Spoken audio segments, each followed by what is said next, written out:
Upper primary পরীক্ষার্থীদের স্বাগত জানাই। 2026-এর সম্ভবত জানুয়ারির শেষ বা ফেব্রুয়ারির ফার্স্টের দিকে পরীক্ষা হওয়ার সম্ভাবনা রয়েছে, তাই হাতে অনেকটা সময় রয়েছে। তাহলে প্রিপারেশান নিতে পারলেই 100% সফলতা আসবে। তাহলে আজ থেকেই প্রিপারেশান শুরু করে দেওয়া উচিত সবার। আমি সবার পাশে থাকার চেষ্টা করব পরিবেশ বিজ্ঞানটা নিয়ে প্রথমত, তারপরে সময় থাকলে আরও কিছু বিষয় যদি আলোচনা করা যায় চেষ্টা করব। তাহলে পরিবেশ বিজ্ঞানের যে ভৌত এবং জীবন বিজ্ঞান মিলে মোট 30 নাম্বার থাকে। আমাদের প্রাইমারির ধাঁচে সম্ভবত পরীক্ষা হওয়ার সম্ভাবনা রয়েছে, অর্থাৎ কন্টেন্ট থেকে 20 মার্ক, আর মানে বিষয়বস্তু থেকে 20 মার্ক, আর হচ্ছে পেডাগজি থেকে 10 মার্ক। এবার কন্টেন্ট থেকে 20 মার্ক পেতে গেলে যদি আমরা 6 থেকে 8-এর পর্ষদের যে বই রয়েছে পরিবেশ বিজ্ঞানের, শুধু পরিবেশ বলে কথা নয়, অন্যান্য সাবজেক্টের ক্ষেত্রে একই কথা বলবো, যদি রিডিং দিয়ে দেওয়া যায়, একবার দেখে নেওয়া যায়, তাহলে কিন্তু অবশ্যই 15 নাম্বার ওখান থেকে পেয়ে যাব। আর বাকি থাকলো 5 নাম্বার 9-10-এর বই থেকে পেয়ে যাব। তাই সেটা চেষ্টা করবে সবাই। আর আমি সহযোগিতা করব, আমি সাজেস্টিভ কোশ্চেন অ্যান্সার নিয়ে আলোচনা করব, তথ্যগুলো আলোচনা করব, সবারই খুব কাজে লাগবে বলে মনে হয়। আজকে আমি ক্লাস 8-এর বিষয়বস্তু নিয়ে আলোচনা করব। ক্লাস 8-এর পরিবেশ, মানে পরিবেশের আমরা যে চ্যাপ্টারগুলো রয়েছে, আলো রয়েছে, তাপ রয়েছে, স্পর্শ ছাড়া ক্রিয়াশীল বল রয়েছে, তারপরে বল ও চাপ রয়েছে। তাহলে আমরা এক করে আজকে নাহলে দুটো চ্যাপ্টার আলোচনা করব, আলো এবং তাপ, যতটা সময় দিয়ে চেষ্টা করব। তাহলে আলো চ্যাপ্টার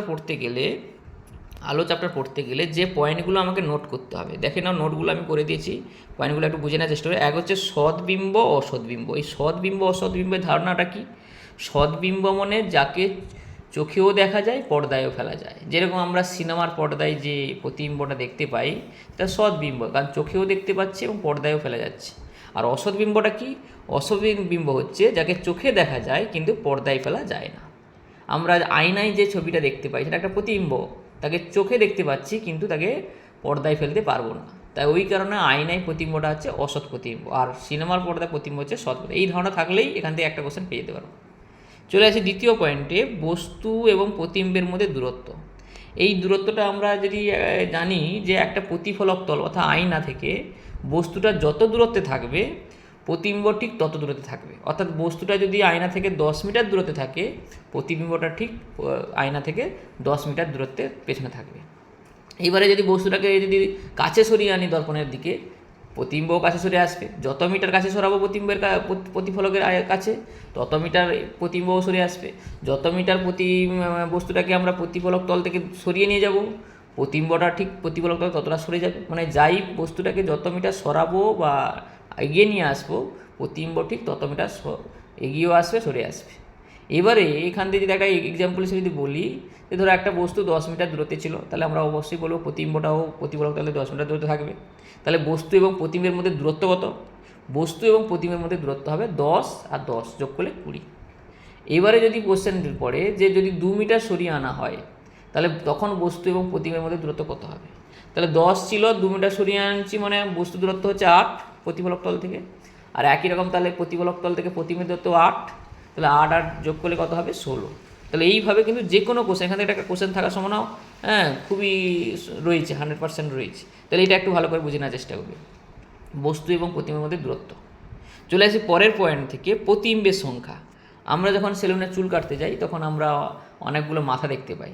সেই দেখার কারণটা কী, অর্থাৎ প্রতিবিম্ব এতগুলো দেখার কারণ কী? তাহলে প্রতিবিম্ব সংখ্যা নিয়ম হচ্ছে 360কে যদি আমরা দুটো আয়নার মধ্যে কোণ দিয়ে ভাগ করে দিই, দুটো দর্পণের মধ্যে কোণ যে থাকে সেই কোণটা দিয়ে যদি ভাগ করি, তার থেকে যদি এক বাদ দিই, সেটাই হবে প্রতিবিম্বের সংখ্যা। অর্থাৎ প্রতিবিম্বের সংখ্যা হবে 360 বাই দুটি দর্পণের মধ্যে কোণ -1। দেখুন লেখা আছে -1। তাহলে এটা যদি আমরা একটা এক্সাম্পল হিসেবে যদি বলি যে 60 ডিগ্রি কোণে দুটো আয়না রয়েছে, তাহলে প্রতিবিম্বের সংখ্যা কত হবে? তাহলে 360কে যদি আমরা 60 দিয়ে ভাগ করি, উত্তর হবে 6। 6 থেকে যদি এক বাদ দিই, উত্তর হবে 5। তাহলে প্রতিবিম্বের সংখ্যা হবে 5। এবারে যেটা সেলুনের কথা বলছিলাম, সেলুনে যখন আমরা যাই তাহলে সামনে আয়না থাকে, পেছনে আয়না থাকে। তাহলে আয়না যদি পরস্পর সমান্তরালে থাকে, আর সমান্তরালে থাকে মানে ওদের মাঝখানে কোণ কত? মাঝখানে কোণ হচ্ছে 0 ডিগ্রি। এই 0 ডিগ্রি হওয়ার কারণে তাহলে প্রতিবিম্বের সংখ্যা হবে 360কে যদি আমরা 0 দিয়ে ভাগ করি, উত্তর হবে অসংখ্য। এবারে অসংখ্য তো আমরা দেখতে পারবো না, আমাদের চোখের একটা ভিজুয়ালিটি পাওয়ার রয়েছে, আমরা এই 7, 8টা 9টা এরকম প্রতিমূর্তি সংখ্যা দেখতে পাই, কিন্তু দেখার সংখ্যা পাওয়ার কথা অসংখ্য, উত্তর হবে অসংখ্য। তাহলে এইরকম একটা কোশ্চেন থাকতে পারে পরীক্ষায়। আমি লাইফে আসার চেষ্টা করবো বলেছিলাম, লাইফেও আসার চেষ্টাও করেছিলাম, কিন্তু আমি ঠিক বুঝে উঠতে পারছি না, সেই কারণে আমি লাইভটাই ক্যান্সেল করে দিয়েছি। তাই আমি যেভাবে ভিডিও আপলোড করেছিলাম এসএলএসটি পরীক্ষাগুলো, একই রকমভাবে এই আপার প্রাইমারি ভিডিওগুলো আপলোড করার চেষ্টা করব। যদি লাইফে সম্বন্ধে আমার ধারণা হয়ে যায় তখন আমরা লাইভ করার চেষ্টা করব। চলে আসছি ঘ, পেরিস্কোপ। পেরিস্কোপের আর ক্যালাইডোস্কোপ প্রতিফলনকে কাজে লাগিয়ে আমরা পেরিস্কোপ এবং ক্যালাইডোস্কোপ থেকে কোশ্চেন থাকতে পারে।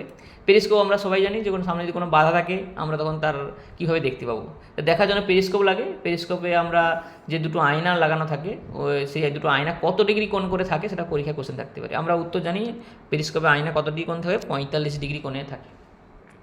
তাই আমরা সামনে বাধা থাকলেও আমরা দেখতে পাই কোনো ঘটনা ঘটছে কিনা। ক্যালাইডোস্কোপ একই রকম। ক্যালাইডোস্কোপ হচ্ছে কোনো ভগ্নাবশেষ জিনিসকে যদি ওই যন্ত্রের মধ্যে ঢুকিয়ে দিই, ওখানে আমরা সুন্দর সুন্দর একটা ডিজাইনের ছবি দেখতে পাবো, পিকচার দেখতে পাবো। তো সেই ক্যালাইডোস্কোপে কটা আয়না থাকে? 3টা আয়তকার আয়না থাকে। 3টা আয়তকার আয়না থাকে, বারবার বলছি, ক্যালাইডোস্কোপে 3টা আয়তকার আয়না থাকে। সেই আয়নাগুলোকে যদি আমরা জুড়ে দিই, 3টাকে যদি জোড়ার চেষ্টা করি, অবশ্যই আমরা জুড়তেই পারবো, আঠাটা দিয়ে যদি জোড়া লাগাই, তাহলে সেখানের একটা কিন্তু দেখতে পাবো একটা প্রিজমের আকারের মতো ধারণ করে দেবে 3টা আয়তকার আয়নাকে। এবং সেই যে আয়তকার যে আয়না, তাদের যে দৈর্ঘ্য এবং প্রস্থের যে অনুপাত যদি বলি, দৈর্ঘ্য এবং প্রস্থের অনুপাত হবে 4:1, মানে প্রস্থের তুলনায় দৈর্ঘ্য 4 গুণ, 4:1। তাহলে এটাই হচ্ছে আমাদের পেরিস্কোপ এবং ক্যালাইডোস্কোপের কোশ্চেন। চলে আসি পরের পয়েন্ট, আপতন কোণ এবং প্রতিফলন কোণ। আমরা সবাই জানি যে আপতন কোণের সূত্র অনুযায়ী আপতন কোণ প্রতিফলন কোণ পরস্পর সমান হবে। এবার আপতন কোণটা যে নির্ণয় করব সেটা কিন্তু অভিলম্বের সঙ্গে, এটা কিন্তু গুলিয়ে ফেলে চলবে না। আপতন কোণটা সবসময় আপতিত রশ্মি অভিলম্বের সঙ্গে যে কোণ করি, অভিলম্বের সঙ্গে যদি 30 ডিগ্রি কোণ করে আপতিত হয়, তাহলে আপতন কোণ 30 ডিগ্রি, আর আপতন কোণ 30 ডিগ্রি মানে প্রতিফলন কোণও 30 ডিগ্রি। এবার যদি কোনো কারণে পরীক্ষায় কোশ্চেন দেয় যে আপতিত রশ্মি প্রতিফলক তলের সঙ্গে 30 ডিগ্রি কোণে আপত্ত হয়েছে, তাহলে প্রতিফলক তলের সঙ্গে যদি 30 ডিগ্রি কোণে আপতিত হয়, তাহলে সেটা কিন্তু আপতন কোণ নয়। আপতন কোণটা হচ্ছে অভিলম্বের সঙ্গে কোণ। তাহলে প্রতিফলক তলের সঙ্গে 30 ডিগ্রি কোণ করেছে, মানে আমাদের অভিলম্বের সঙ্গে কোণ করেছে 60 ডিগ্রি, কারণ অভিলম্ব হচ্ছে আমাদের 90 ডিগ্রি হয়, তাহলে 90 থেকে 30 বাদ দিলে 60, তাহলে আপতন কোণ কিন্তু 60, আর আপতন কোণ 60 মানে প্রতিফলন কোণও 60 হবে তখন। তাহলে এই দুটো জিনিস কিন্তু খেয়াল করবে, আপতন কোণ সবসময় অভিলম্বের সঙ্গে কোণ আপতিত রশ্মি। চলে আসি প্রতিসরণ কোণ, এটা প্রতিসরণ হবে, এটা প্রতিফলন লেখা হয়ে গেছে, প্রতিসরণ হবে। আপতন কোণ একই রকম, প্রতিফলন এটা না, এটা তো ঠিক হয়ে গেছে, ওটা দুটো ডবল হয়ে গেছে, সরি ডবল হয়ে গেছে। চলে আসি চয়ের পয়েন্টে এবারে প্রতিসরণ মানে কি? যখন একটা আলোকরশ্মি দুটো মাধ্যমের বিভেদ তল ভেদ করে যখন অন্য মাধ্যমে চলে যায়, তখন আমরা প্রতিসরণ বলি। সেই প্রতিসরণের ক্ষেত্রে দুটো মাধ্যম ভিন্ন ভিন্ন হয়, একটা ঘন মাধ্যম একটা লঘু মাধ্যম হবে। যখন আলোকরশ্মিটা ঘন মাধ্যম থেকে লঘু মাধ্যমে যাবে, তখন দেখা যাবে ওই প্রতিসিত রশ্মিটা কিন্তু দূরে সরে যাবে, কারণ লঘু মাধ্যমে বেগ বেড়ে যাচ্ছে, ঘন মাধ্যমে আলোর বেগ কম, লঘু মাধ্যমে আলোর বেগ বেড়ে যাচ্ছে, ফলে প্রতিসিত রশ্মিটা একটু অবিলম্ব থেকে দূরে সরে যাওয়ার কারণে প্রতিসরণ কোণ কিন্তু আপতন কোণের তুলনায় বড় হবে। প্রতিসরণ কোণ কিন্তু আপতন কোণের তুলনায় বড় হবে। কেন? যেহেতু অবিলম্ব থেকে দূরে সরে যাচ্ছে। ঠিক উল্টো ঘটনাটা যদি বলতাম, লঘু মাধ্যম থেকে যদি ঘন মাধ্যমে আসতো, তাহলে লঘু মাধ্যমে আলোর বেগ বেশি ছিল, ঘন মাধ্যমে আলোর বেগ কম, ফলে অবিলম্বের কাছে সরে আসবে, আর অবিলম্বের কাছে সরে আসছে মানে প্রতিসরণ কোণ কমে যাচ্ছে। তো লঘু মাধ্যম যদি আমরা এক্সাম্পল বলি, যদি লঘু মাধ্যম মানে বায়ু মাধ্যম থেকে যখন জল মাধ্যমে আলো প্রবেশ করে, তখন প্রতিসরণ কোণের মান কমে যায়। এটা একটা কোশ্চেন থাকতে পারে। চলে আসে 6 পয়েন্টে, অভ্যন্তরীণ পূর্ণ প্রতিফলন থেকে একটা কোশ্চেন থাকতে পারে। অভ্যন্তরীণ পূর্ণ প্রতিফলন জিনিসটা কি? যে আলোরশ্মি যখন ঘন মাধ্যম থেকে লঘু মাধ্যমে প্রতিষ্ঠিত হওয়ার সময় যত আপতন কোণ বাড়াচ্ছি প্রতিসরণ কোণ বাড়ছে, আপতন কোণ বাড়াচ্ছি প্রতিসরণ বাড়তে বাড়তে এক সময় দেখা যায় প্রতিসরণ কোণের মান 90 ডিগ্রি হয়ে যাচ্ছে। তখন সেই আপতন কোণকে আমরা বলি সংকট কোণ। মানে আপতন কোণের যে মানের জন্য প্রতিসরণ কোণের মান 90 ডিগ্রি হয়, তাকে আমরা সংকট কোণ বলি। সেই সংকট কোণের থেকে আরও যদি আমরা আপতন কোণের মান বাড়াই, সংকট কোণটা থেকে যদি আপতন কোণের মান আরও বাড়াই, তখন সেটা আলোরশ্মি প্রতিষ্ঠিত না হয়ে আবার প্রথম মাধ্যমে ফিরে আসে, তখন তাকে আমরা বলি অভ্যন্তরীণ পূর্ণ প্রতিফলন হয়ে ফিরে আসছে, তখন তাকে বলি আমরা অভ্যন্তরীণ পূর্ণ প্রতিফলন। আর এই অভ্যন্তরীণ পূর্ণ প্রতিফলন হতে গেলে আলোকে ঘন মাধ্যম থেকে লঘু মাধ্যম হতে হবে এবং সংকট কোণের থেকে বড় হতে আপতন কোণের মান। তাহলে সেটা হওয়ার খেলে তখন উজ্জ্বলতা বেড়ে যাবে, কারণ প্রতিফলন হচ্ছে উজ্জ্বলতা বেড়ে, আর অভ্যন্তরীণ প্রতিফলন যত বারবার হবে তত উজ্জ্বলতা বেশি বৃদ্ধি পাবে। যারা উদাহরণ আমরা সবাই জানি, উদাহরণ থেকে কোশ্চেন থাকতে পারে মরুভূমির মরীচিকা। মরুভূমিতে যে মরীচিকা দেখা যায়, জল আছে বলে মনে হয় গাছ নড়ে, কিন্তু সেটা নয়। তাই এটার কারণ সেই অভ্যন্তরীণ পূর্ণ প্রতিফলন। পদ্ম পাতায় জল লাগতে সেটাও চকচক করে, সেটাও অভ্যন্তরীণ পূর্ণ প্রতিফলনের জন্য। হীরা এতটা উজ্জ্বল হয় কেন, সেটাও অভ্যন্তরীণ পূর্ণ প্রতিফলনের জন্য। তবে হীরার একটা বিশেষ, যেটা আমরা বলি, হীরার হচ্ছে সংকট কোণ খুবই কম। সংকট কোণ কম মানে কত কম? 24.5 ডিগ্রি। হীরার সংকট কোণ হচ্ছে 24.5 ডিগ্রি। এই 24.5 ডিগ্রি হওয়ার কারণে ও কিন্তু অভ্যন্তরীণ পূর্ণ প্রতিফলন বারবার হচ্ছে, ফলে বলে উজ্জ্বলতা বৃদ্ধি পেয়েছে। আবার একটা উদাহরণ যদি বলি, পিচ রাস্তায় গ্রীষ্মকালে যখন আমরা যাই, গাড়িতে যাই, তার সামনে দেখতে পিচ রাস্তায় যেন জল করে যাচ্ছে। এই জল করে যাওয়ার মানেটা হচ্ছে, জল মনে হওয়ার কারণটা হচ্ছে অভ্যন্তরীণ পূর্ণ প্রতিফলন হচ্ছে। তাহলে অভ্যন্তরীণ পূর্ণ প্রতিফলন এই উদাহরণ, এগুলোর কারণে এই ঘটনাগুলো ঘটে। চলে আসি বর্গেজ পয়েন্টে চ্যুতিকোণ। এটা খুবই কিন্তু ভাইটাল কোশ্চেন থাকতে পারে, চ্যুতিকোণ। এই চ্যুতিকোণ আমরা প্রতিফলন এবং প্রতিসরণ দুটোকে আলাদা আলাদা করে থাকি। এটা যে সূত্রটা লেখা আছে, এটা কিন্তু প্রতিসরণের ক্ষেত্রে। কেন আমরা প্রতিসরণ যখন হয় তখন আপতন কোণের তুলনায় প্রতিসরণ কোণ হয় কম হয় বা বেশি হয়। তা চ্যুতিকোণ মানে কি? যে পথে যাওয়ার কথা ছিল আলো, সেখান থেকে কতটা বিচ্যুত হয়েছে। আলোটাকে যদি আমরা সোজা স্ট্রেট করার চেষ্টা করি, যে পথে আলো আসছিল, আপতিত হয়ে আসছিল, সেটাকে যদি স্ট্রেট করি, সেখান থেকে কতটা বিচ্যুত হয়েছে, সেটাই হচ্ছে চ্যুতিকোণ। তাই চ্যুতিকোণ প্রতিসরণের ক্ষেত্রে আমরা কী করলে পাবো? আপতন কোণ থেকে প্রতিসরণ কোণ বা প্রতিসরণ কোণ থেকে আপতন কোণ বাদ দিতে পেয়ে যাবো। কেন? কারণ যেটা বড় হবে সেখান থেকে আমরা বাদ দিয়ে দেবো। যদি আপতন কোণ বড় হয়, আপতন কোণে প্রতিসরণ কোণ বাদ দিয়ে দেবো, বা প্রতিসরণ কোণ যদি বড় হয়, সেখান থেকে আপতন কোণ বাদ দিয়ে দেবো। অর্থাৎ I-R লিখে দিয়েছি, কি I-R। এবার যদি প্রতিফলন হয়, সেটা কিন্তু ভালো করে মনে রাখছে। প্রতিফলন হলে আলোক রশ্মি যখন প্রথমত আবার ফিরে যাচ্ছে, তখন কিন্তু যদি আমরা স্ট্রেট লাইন করি, তাহলে 180 ডিগ্রি হওয়ার কথা ছিল। যে রশ্মিটা আপতিত হয়ে আসছে, সোজা বেরিয়ে যাওয়ার চেষ্টা করবে, সেটার টোটালটা হবে 180 ডিগ্রি। কিন্তু যখন প্রতিফলন হচ্ছে, প্রতিফলনের নিয়ম অনুযায়ী আপতন কোণ আর প্রতিফলন কোণ সমান হয়। আর আপতন কোণ প্রতিফলন কোণকে যে আমরা যোগ করে দিই, ডবল হয়ে যাবে। তা সেখান থেকে সেই মানটা যদি 180 ডিগ্রি থেকে বাদ দিয়ে দিই, 180 ডিগ্রি কোণ টোটাল হচ্ছে সরলরেখা মানে 180 ডিগ্রি। 180 ডিগ্রি থেকে যদি আপতন কোণ আর প্রতিফলন কোণ যোগ করে বাদ দিয়ে দিই, সেটাই হবে প্রতিফলনের ক্ষেত্রে চ্যুতিকোণ। বারবার বলছি, প্রতিফলনের ক্ষেত্রে চ্যুতিকোণ বের করতে গেলে 180 থেকে আমরা আপতন কোণের দ্বিগুণ বাদ দিয়ে দেবো। কারণ আপতন কোণ আর প্রতিফলন কোণ একই হয়, ফলে আপতন কোণ আর প্রতিফলন কোণ যোগ করে যদি আমরা বাদ দিয়ে দিই বা দ্বিগুণ করে যদি বাদ দিয়ে দিই 180 থেকে, তাহলে আমরা চ্যুতিকোণ পেয়ে যাবো। একটা এক্সাম্পল হিসেবে যদি বলি, একটা আলোক রশ্মি 30 ডিগ্রি কোণে আপতিত হলো, তাহলে তার চ্যুতিকোণ কত? প্রতিফলিত হওয়ার ফলে চ্যুতিকোণ কত? তার 30 ডিগ্রি কোণে আপতিত হচ্ছে মানে, তাহলে সেটা যখন প্রতিফলন হচ্ছে, তাহলে 30-30-60 হয়ে যাচ্ছে আপতন কোণ আর প্রতিফলন কোণ মিলে। তাহলে চ্যুতিকোণ কত হবে? 180 থেকে যদি আমরা 60 বাদ দিই, তাহলে হবে 120 ডিগ্রি। বোঝা গেছে? যদি বুঝতে না পারা যায় কমেন্ট করে জানাবেন, আমি আরেকবার বলবো।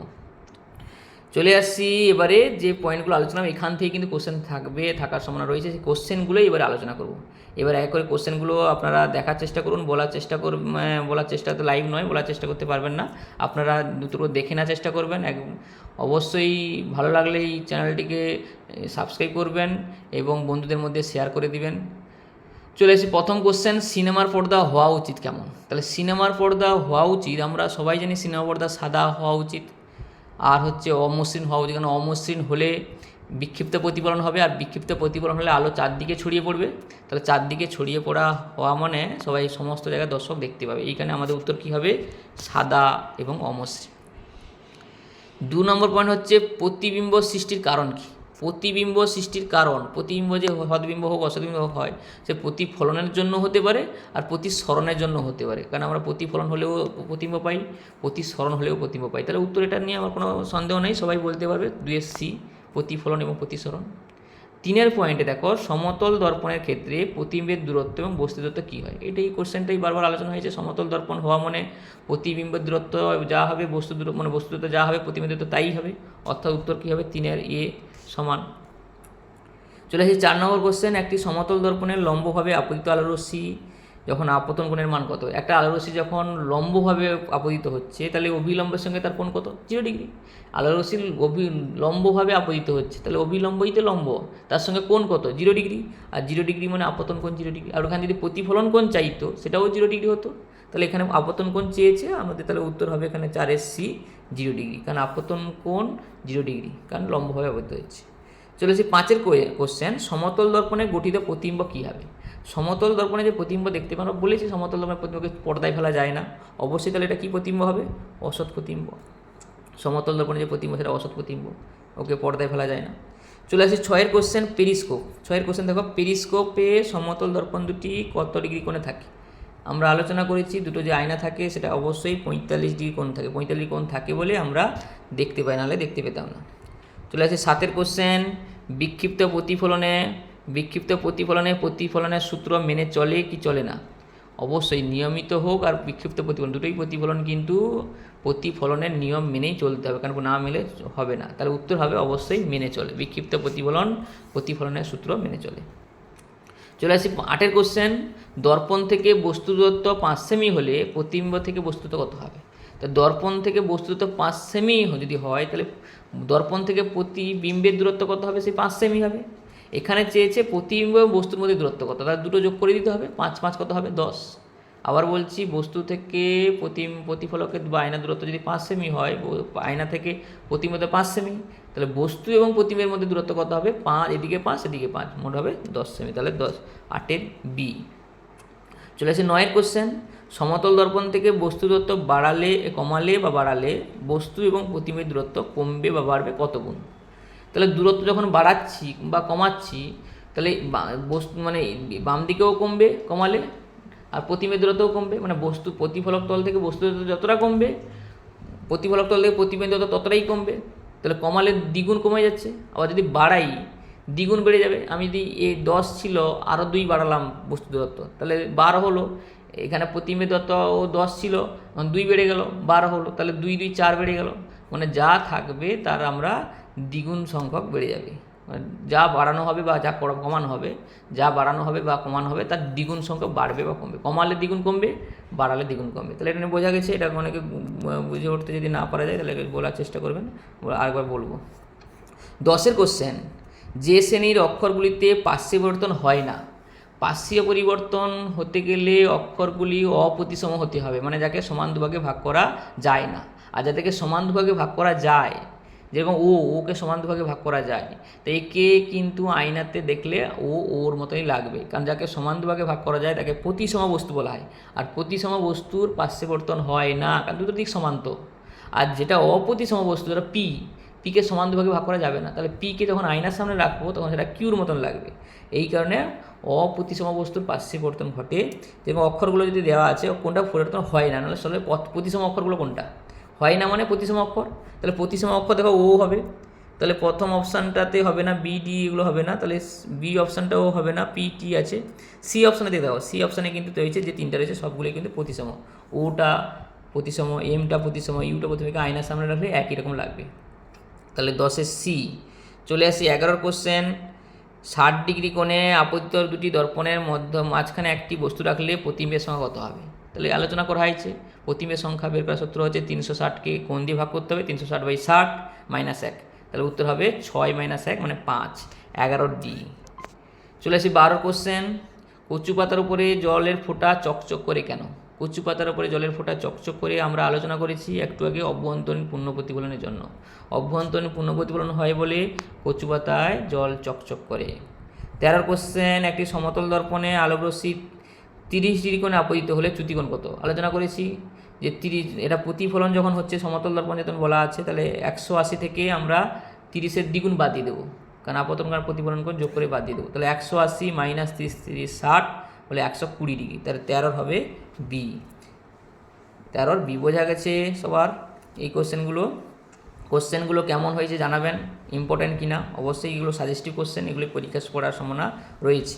14 কোশ্চেন, দুটি সমতল দর্পণ পরস্পর মুখোমুখি সমান্তরাল রেখে, তাহলে সমান্তরাল রেখে যদি থাকে তাহলে প্রতিবিম্বের সংখ্যা কত হবে। আমরা বলেছি সেলুন দোকানে সমান্তরাল থাকে, সামনে আয়না পিছনে আয়না থাকে, তাহলে 0 ডিগ্রি কোণ থাকে। আর 0 ডিগ্রি কোণ মানে 360কে যদি আমরা 0 দিয়ে ভাগ করি, তাহলে কোনো সংখ্যাকে 0 দিয়ে ভাগ করলে সংখ্যা হয় অসীম, ইনফিনিটি, তাহলে অসংখ্য মান হবে। তাহলে 14 হবে সি, অসংখ্য। চলে আসি 15 কোশ্চেন, লঘু মাধ্যম অপেক্ষা ঘন মাধ্যমে আলোর বেগ কী হবে। লঘু মাধ্যমে আলো দ্রুত গতিতে যাবে, ঘন মাধ্যমে আলো কম বেগে যাবে, অবশ্যই উত্তর হবে কম। লঘু মাধ্যম অপেক্ষা ঘন মাধ্যমে আলোর বেগ কম, কম বলেই তো অবিলম্বের কাছে সরে আসে, তাহলে হবে 15 ই, কম।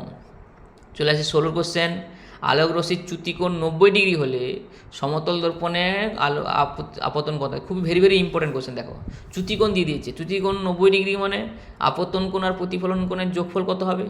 180 থেকে 90 বাদ দিলে 90, কারণ চ্যুতিকোণটাই 90 ডিগ্রি, তাহলে আপতন কোণ আর বাকিটা হবে আপতন কোণ আর প্রতিফলন কোণ।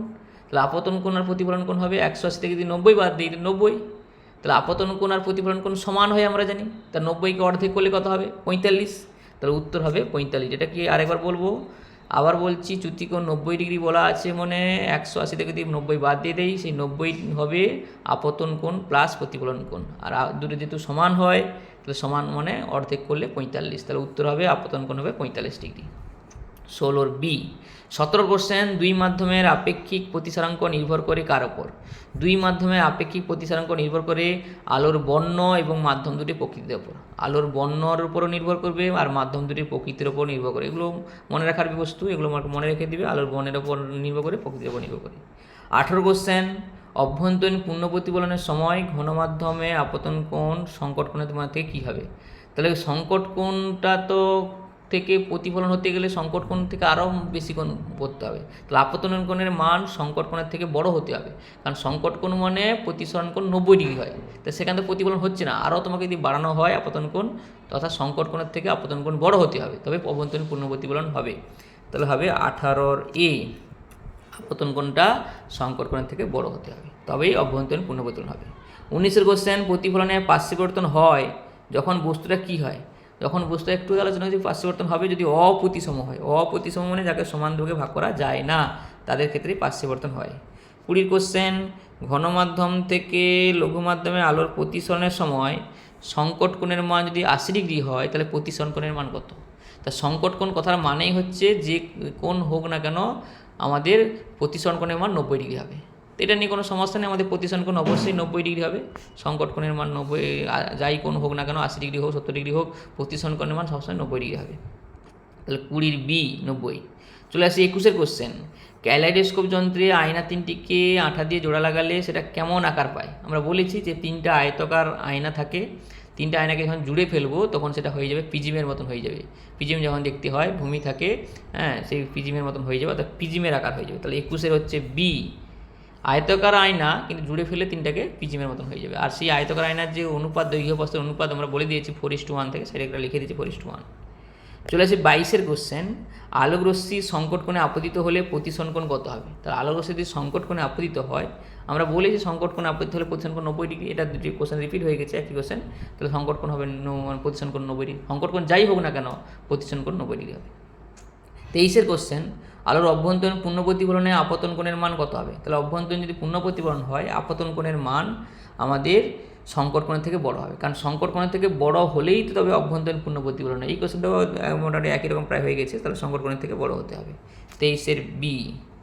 চলে আসে 24 কোশ্চেন, আলোক রশ্মি দুই মাধ্যমের বিভেদ তলে লম্বভাবে আপতিত হলে প্রতিসৃত রশ্মি কোথায় চলে যাবে?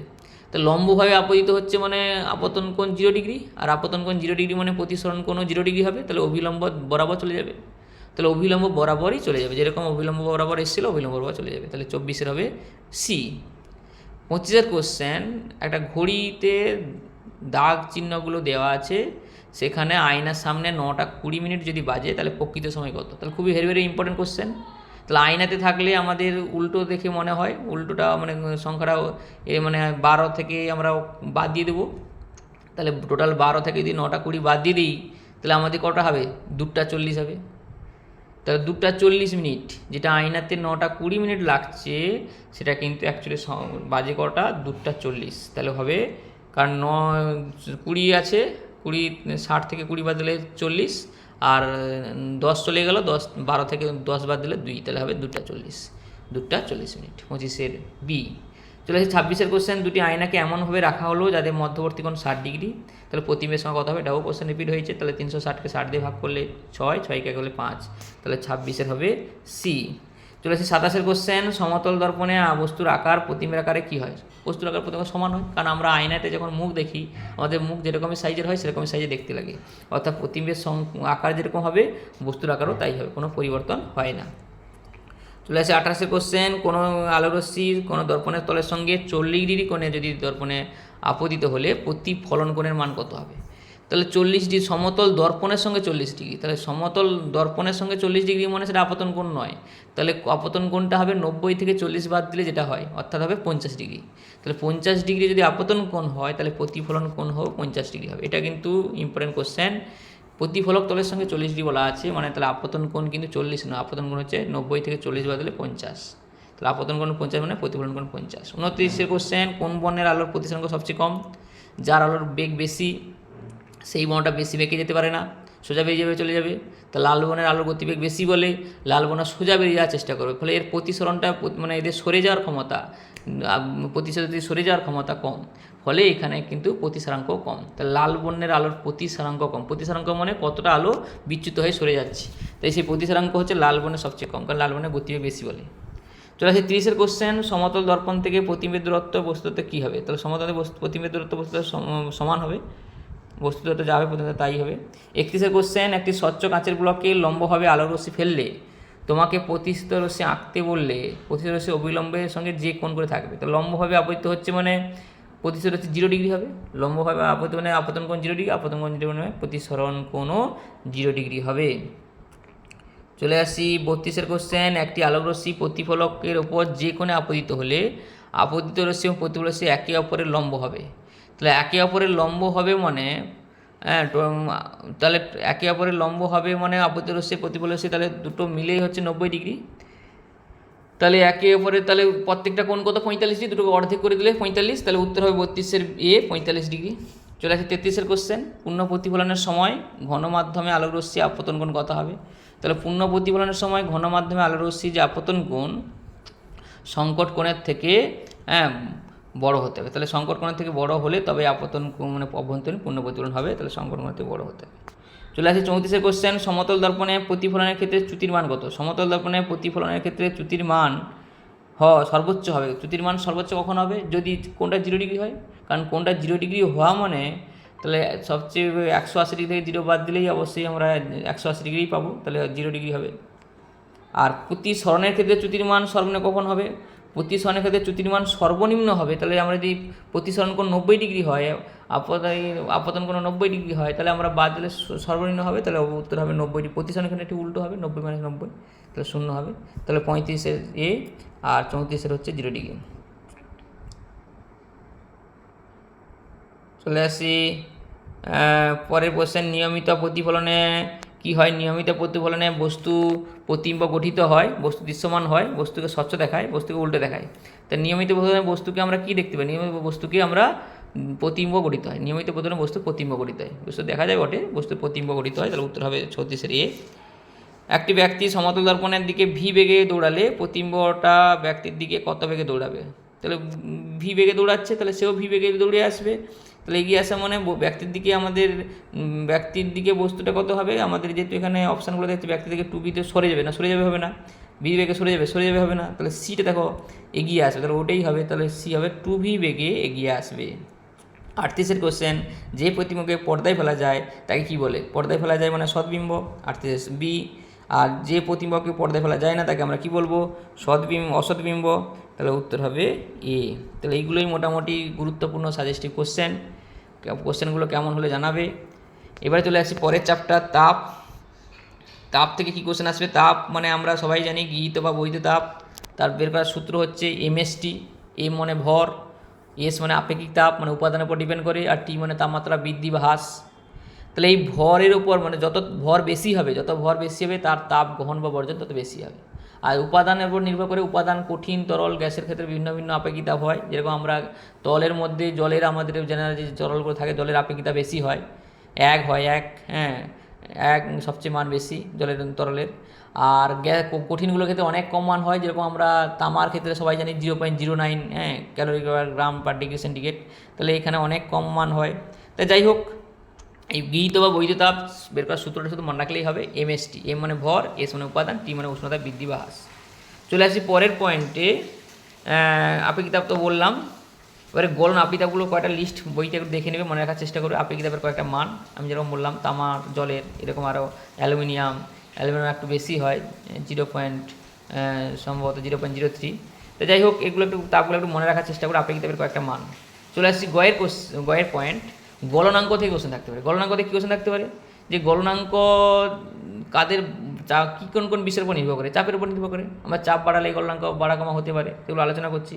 আর অপদম মিশে থাকলে হতে পারে। যেমন চাপ দিয়ে আগে বলে দিই, যে সমস্ত তরল তলে পরিণত হলে আয়তনে কমে, যে সমস্ত পদার্থ তলে পরিণত হলে আয়তন কমে, যেরকম বরফকে তলে পরিণত হলে আয়তন কমে যায়, ঢালাই লোহা তলের মধ্যে আয়তন কমে যায়, তাদের ক্ষেত্রে চাপ বাড়ালে গলনাঙ্ক কমবে, কমলে কমে, মানে যাদের কম আয়তন কম তাদের চাপ বাড়ালে কমবে। তাহলে এটা নিয়ে মানে গুলিয়ে যাওয়ার কিছু নেই, এটা একটু মনে রাখার চেষ্টা করবে, কম কম।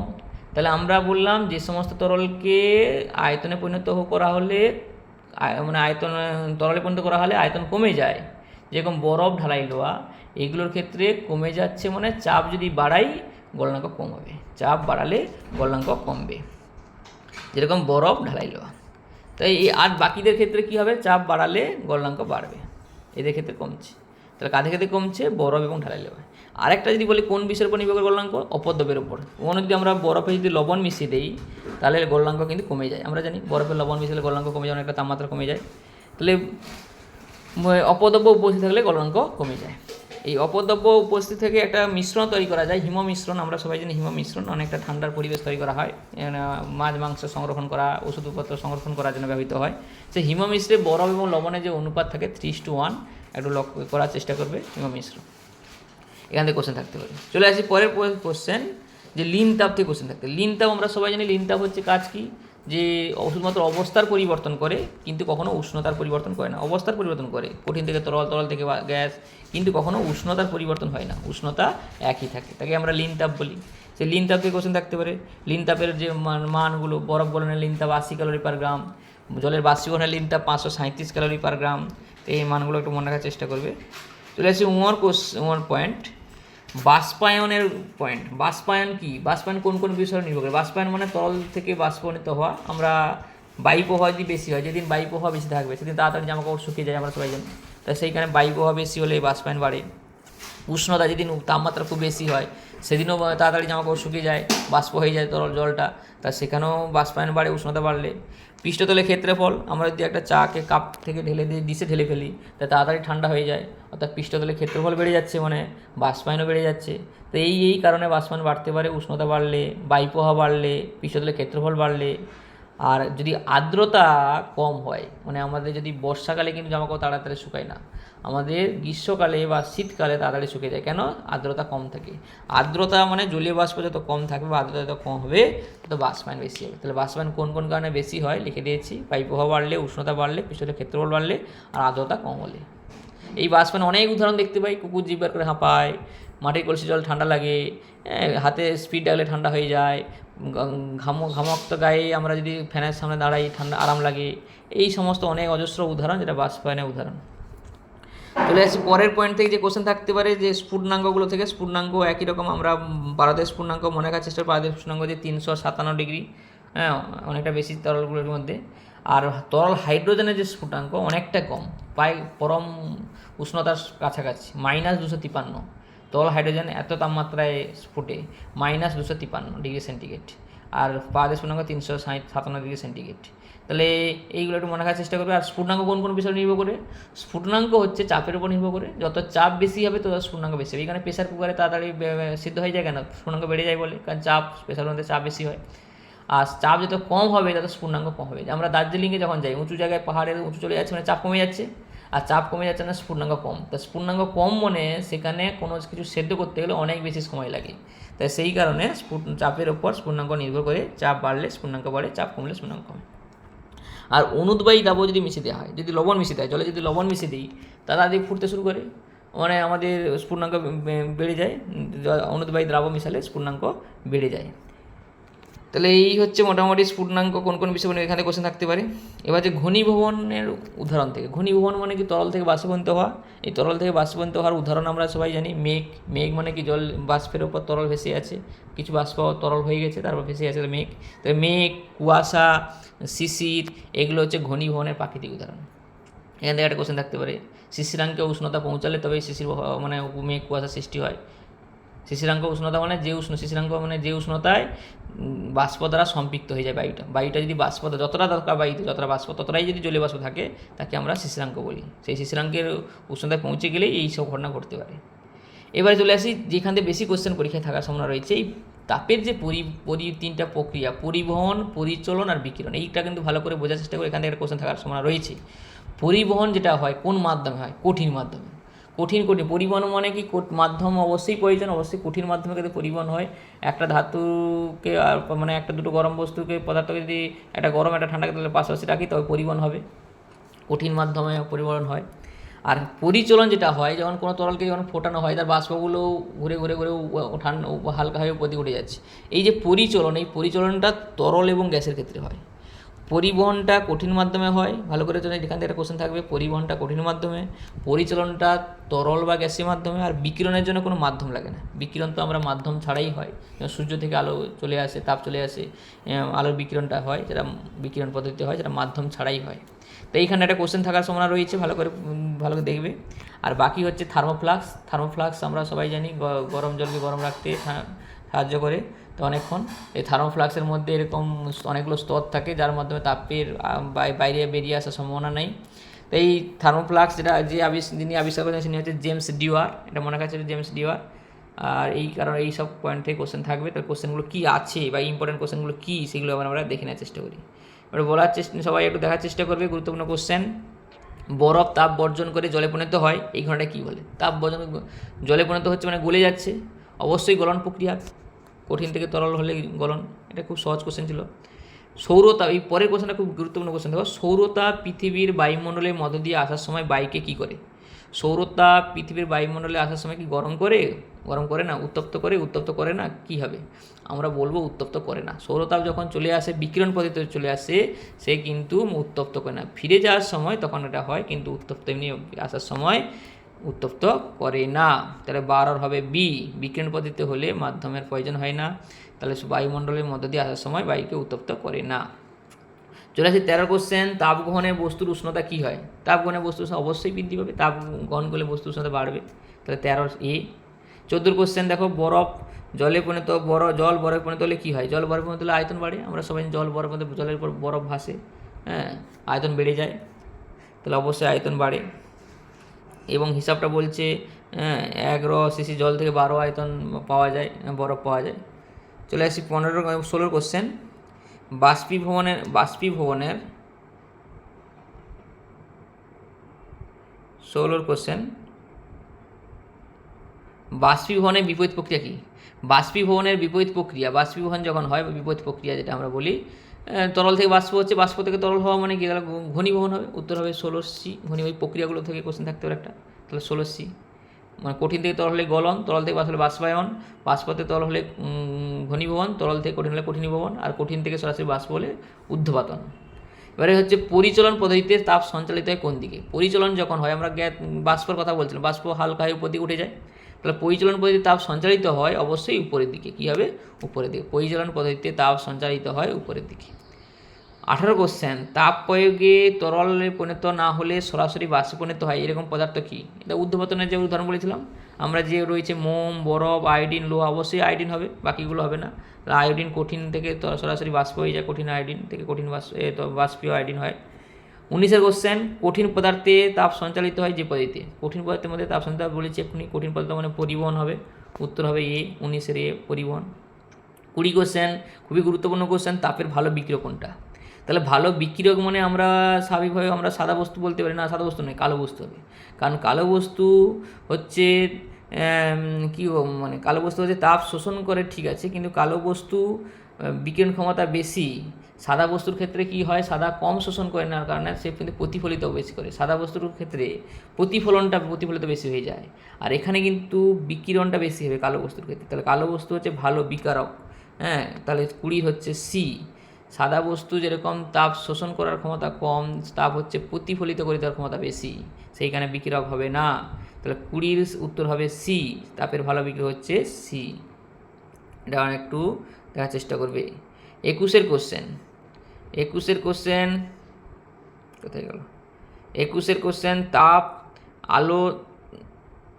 তাপ আলোর বেগে সঞ্চালিত হয় কোন পদ্ধতিতে? তাপ আলোর বেগে সঞ্চালিত হয় অবশ্যই বিকিরণ পদ্ধতিতে, কারণ তাপ যে আলোর বেগ পায় বিকিরণের মাধ্যম ছাড়াই হয়, অবশ্যই বিকিরণ পদ্ধতি হবে 21-এর সি। 22-এর কোশ্চেন, জ্বলন্ত উনুনের পাশে একটু দূরে হাত রাখলে গরম লাগে কোন পদ্ধতিতে তাপ আসে? তাহলে এটা আমরা বলেছি পরিচালন পদ্ধতিতে, কারণ গ্যাসটা সরে আসছে মানে পরিচালন পদ্ধতি হচ্ছে গ্যাসীয় এবং তরল মাধ্যমে হওয়া মানে পরিচালন হবে। 24-এর কোশ্চেন, জলের বাষ্পীভবনের লিনতের মান কত? বলেছি জলের বাষ্পীভবনের 537 ক্যালোরি পার গ্রাম, তাহলে 24-এর হবে সি 537 ক্যালোরি পার গ্রাম। 25-এর কোশ্চেন, দ্রুত ক্রিয়াশীল থার্মোমিটারের বাল্ব কেমন হওয়া উচিত? তাহলে যত পৃষ্ঠতলের ক্ষেত্রফল বেশি হবে তত আমাদের এই তাপের আদান প্রদানটা ভালো হবে। তাহলে পৃষ্ঠতলের ক্ষেত্রফল বেশি কোনটা হবে? আমাদের অবশ্যই চোঙাকৃতিটা হবে। চোঙ এইখানে থার্মোমিটারে যে বাল্ব করা হয় চোঙের মতন করা হয়, চোঙাকৃতি। তাহলে 25-এর এ। 26-এর কোশ্চেন, দুটি বস্তু কি সমান হলে তাপ সঞ্চালন হয় না? দুটি বস্তুর মধ্যে যদি উষ্ণতা সমান হয়ে যায় তাহলে তাপের সঞ্চালন হবে না, কারণ উষ্ণতা একই হয়েছে মানে দুজনের মধ্যে আর কোনো দিকে তাপ সঞ্চালন হবে না। তাহলে উষ্ণতা একই, অনেকে ভুল করে তাপ করবে না, উষ্ণতা একই হলে তাপের সঞ্চালন হবে না। 27-এর কোশ্চেন, শীতকালে আরামদায়ক ঘর কোনটা? তাহলে শীতকালে মানে কি, ঠান্ডা যাতে না ঢুকতে পারে, তাহলে ঢুকতে পারে না মানে কি, তাপের কুপরিবাহী হবে। তাহলে কুপরিবাহী মানে আমাদের উত্তর হওয়া উচিত টিনের হবে না, টালির হবে না, সিমেন্টেরও হবে না, তাহলে খড়ের চালা যুক্ত হবে। খড়ের মধ্যে দিয়ে তাপ মানে আদান প্রদান হয় না, কুপরিবাহী, তাহলে হবে 27-এর সি। 28-এর কোশ্চেন, খুবই গুরুত্বপূর্ণ কোশ্চেন, শিশির জমার পক্ষে সহায়ক কোনটা? শিশির জমার পক্ষে সহায়ক হচ্ছে অবশ্যই পরিচ্ছন্ন আকাশ, মানে মেঘহীন আকাশ। মেঘ যদি না থাকে, কারণ পরিষ্কার আকাশ থাকলে শিশির পড়ার পক্ষে ভালো হবে। চলে আসি 29-এর কোশ্চেন, সমুদ্র বায়ুর প্রাবল্য বৃদ্ধি পায় কোন উপকারে? সমুদ্র বায়ুর যে প্রাবল্য, আমরা সন্ধ্যাবেলায় যখন আমরা সমুদ্রের ধারে বসি অবশ্যই দেখতে পাই একটা পরিমাণ মানে বায়ু প্রবাহের পরিমাণ বেড়ে যায়, তাহলে সন্ধ্যাবেলায় অবশ্যই হবে 29-এর সি।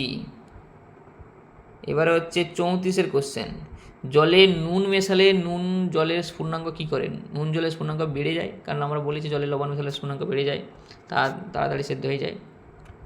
সাদা চকচকে বস্তুর কি হয়? সাদা চকচকে বস্তু একটু বলেছিলাম প্রতিফলন ক্ষমতা বেশি। সাদা কিন্তু প্রতিফলিত করে দেয়, বিকিরণ করে না, সাদা হচ্ছে প্রতিফলন ক্ষমতা বেশি। তাহলে 35-এর সি। 36-এর বলেছিলাম নির্দিষ্ট গলনাঙ্ক হিমাঙ্ক থাকে না। নির্দিষ্ট গলনাঙ্ক হিমাঙ্ক থাকে না এমন একটি পদার্থ কী হবে? তাহলে গলনাঙ্ক হিমাঙ্ক থাকে না মানে আমাদের এখানে যে হচ্ছে মাখন, বরফ, তামালু, অবশ্যই মাখন, কাঁচ, মোম, এই সমস্ত পদার্থের ক্ষেত্রে নির্দিষ্ট গলনাঙ্ক বা হিমাঙ্ক থাকে না, তাহলে এখানে উত্তর হবে মাখন। 37-এর কোশ্চেন, শীতকালে বাড়িতে জলীয় বাষ্প কেমন থাকার জন্য ভিজে জামাকাপড় তাড়াতাড়ি শুকিয়ে যায়? তাহলে শীতকালে জলীয় বাষ্প কম থাকে না বেশি থাকে? অবশ্যই কম থাকে, জলীয় কম থাকে তাড়াতাড়ি শুকিয়ে যায়, আর্দ্রতা কম হলে আমরা বাষ্পায়ন বেশি বলেছি। 38-এর কোশ্চেন, কাঁচের তাপ পরিবাহিতা অ্যালুমিনিয়ামের তাপ পরিবাহিতা কী হবে? সমান হবে না, বেশি হবে না, কম হবে? তো তাপ পরিবাহিতা অবশ্যই আমরা যদি বলি কাঁচের তাপ পরিবাহিতা অ্যালুমিনিয়ামের তাপ পরিবাহিতার, এখানে কাঁচের তাপ পরিবাহিতা তাপ পরিবাহিতা যদি বলা হয় অবশ্যই সমান হবে, এখানে 38-এর এ। 39-এর কোশ্চেন, বরফ গলে জলে পরিণত যদি জলে পরিণত হয়, আচ্ছা 38-এর কোশ্চেনটা আমার একটু সন্দেহ আছে, একটু দেখে নেওয়ার চেষ্টা করো তোমরা। 39-এর কোশ্চেন, বরফ গলে জলে পরিণত হলে আয়তনে কী হয়? বরফ গলে যদি জলে পরিণত হয় আয়তন কিন্তু কমে যায়, কারণ বরফ থেকে জল হচ্ছে না, আয়তন কমে যাচ্ছে।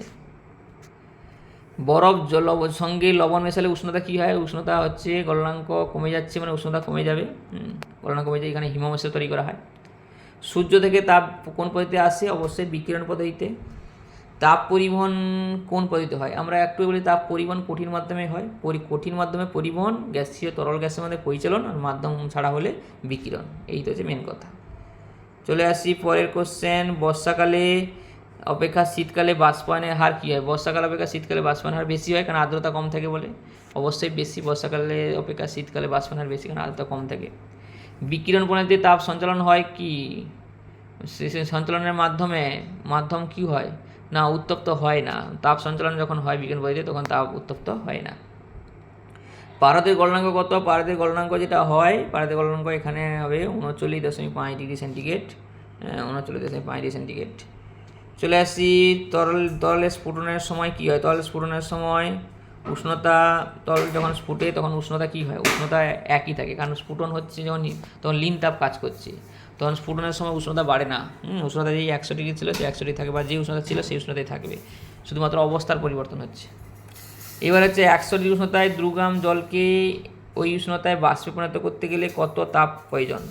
তাহলে আমাদের 100 ডিগ্রি উষ্ণতায় 2 গ্রাম জল বাষ্প করতে, তাহলে বাষ্প করছি মানে লিন তাপ লাগবে। তাহলে লিন তাপ 1 গ্রামের জন্য লিন তাপ লাগে 537 ক্যালোরি পার গ্রাম। তাহলে 2 গ্রামের জন্য হবে 537 ইন্টু 2 করলে তো অবশ্যই 1000 হবে, 1074 ক্যালোরি হবে। তাহলে 54 হচ্ছে C.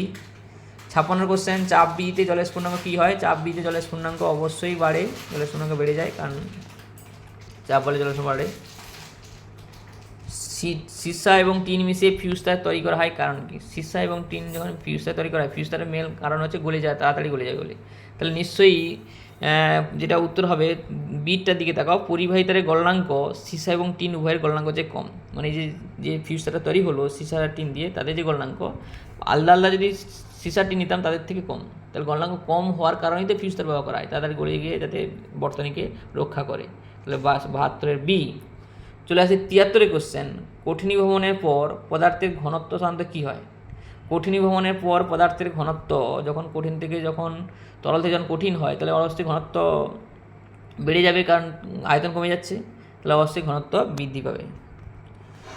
74 question, very very important question, ভালো করে দেখার চেষ্টা করো। হাত বেশি পড়বে কোনটায়, তাহলে কোনটাতে তাপ বেশি আছে সেটা হাত বেশি পড়বে। তাহলে 100 ডিগ্রি উষ্ণতায় জল, 100 ডিগ্রি উষ্ণতায় বাষ্প, 90 ডিগ্রি আর 90 ডিগ্রি ভাবার কিছু নেই, যেহেতু 100 রয়েছে 90, তাহলে দুটোর মধ্যে কোনটা হবে, 100 ডিগ্রি জল না 100 ডিগ্রি বাষ্প। তাহলে জল আর বাষ্পের মধ্যে কোনটাতে বেশি তাপ রয়েছে, অবশ্যই বাষ্পে, কেন বাষ্পের ক্ষেত্রে লিন তাপ রয়েছে। তাহলে 100 ডিগ্রি উষ্ণতায় বাষ্পতে বেশি তাপ রয়েছে, 537 ক্যালোরি পার গ্রামের জন্য আরও বেশি করে রয়েছে, ফলে ওইটাই বেশি হাত পুড়বে। তাহলে হবে 74-এর বি। 74-এর বি ইম্পর্টেন্ট কোশ্চেন। লিন তাপ থার্মোমিটারের পার্ট কী করে, পরিবর্তন করে কি করে না। অবশ্যই লিন তাপ থার্মোমিটারের পার্টকে পরিবর্তন করে না, কারণ লিন তাপ মাপা যায় না, লিন তাপ হচ্ছে অবস্থার পরিবর্তন করে, এই কারণে লিন তাপ থার্মোমিটারের পার্ট পরিবর্তন করে না। চলে আসি 80 কোশ্চেন, গলনাঙ্ক হিমাঙ্ক সমান হয় একটি পদার্থ উদাহরণ করে। গলনাঙ্ক বলেছিলাম যাদের নির্দিষ্ট গলনাঙ্ক হিমাঙ্ক নেই, যাদের নির্দিষ্ট হিমাঙ্ক গলনাঙ্ক নেই তাদের ক্ষেত্রে সমান হয় না। এখানে বলছে গলনাঙ্ক হিমাঙ্ক সমান হয়, সমান হয়, তাহলে সমান হয় না কাদের দেখো। এখানে আমরা বলেছি পিচ, মাখন, চর্বি বা মোম, কাঁচ, এদের ক্ষেত্রে নির্দিষ্ট গলনাঙ্ক হিমাঙ্ক থাকে না। তাহলে গলনাঙ্ক হিমাঙ্ক থাকে না মানে এদের সমান হয় না, তাহলে সমান হয় কার, একমাত্র তামার। এখানে যে অপশানগুলো রয়েছে তাহলে উত্তর হবে তামার। তাহলে এটা কিন্তু গুরুত্বপূর্ণ কোশ্চেন, যে গলনাঙ্ক হিমাঙ্ক সমান হয় না কাদের, যাদের নির্দিষ্ট হিমাঙ্ক থাকে না, গলনাঙ্ক থাকে না, যেরকম কাদের, কাঁচ, মাখন, মোম, চর্বি, পিচ, এদের এই উদাহরণগুলো মনে রাখার চেষ্টা করবে। চলে আসে 63 কোশ্চেন, দার্জিলিংয়ে জলের স্ফুটনাঙ্ক 100 থেকে কম হবে না বেশি হবে। অবশ্যই দার্জিলিং মানে চাপ কম, চাপ কম মানে স্ফুটনাঙ্ক কম, তাহলে স্ফুটনাঙ্ক কম হবে। 64 কোশ্চেন, ধাতুর মধ্যে দিয়ে তাপ পরিবাহ হয় কোন পদ্ধতিতে। ধাতুর মধ্যে তাপ, ধাতু মানে কঠিন পদার্থ, অবশ্যই পরিমাণ পদ্ধতি হবে, তাহলে হবে 64 এ। এখানেই হচ্ছে আমাদের তাপের চাপ ইম্পর্ট্যান্ট কোশ্চেনগুলো আলোচনা হয়ে গেল। আরও অনেক চ্যাপ্টারগুলো রয়েছে, তাই হোক ভিডিওর লেন্থ হয়ে যাচ্ছে, আমরা পরে ভিডিওতে নাহলে বলবো। তাহলে আমরা আজকে দুটো চ্যাপ্টার তাপ এবং আলোর ওপর কোন জায়গা থেকে কোশ্চেন আসতে পারে সেই পয়েন্টগুলো আলোচনা করলাম, এবং কী কী ইম্পর্টেন্ট কোশ্চেন আসতে পারে সেইগুলো সব আলোচনা করে দিলাম। সবারই কাজে লাগবে, সবার পাশে থাকার চেষ্টা করব সব সময়, কীভাবে করলে আরও ভালো করা যায় আপনারা একটু সাজেশান দেবেন, আমি সেইভাবে চলার চেষ্টা করব। সবাইকে ধন্যবাদ ভিডিওটি দেখার জন্য, আর যদি প্রয়োজনে কাজে লাগে থাকে শেয়ার করবেন, সাবস্ক্রাইব করবেন।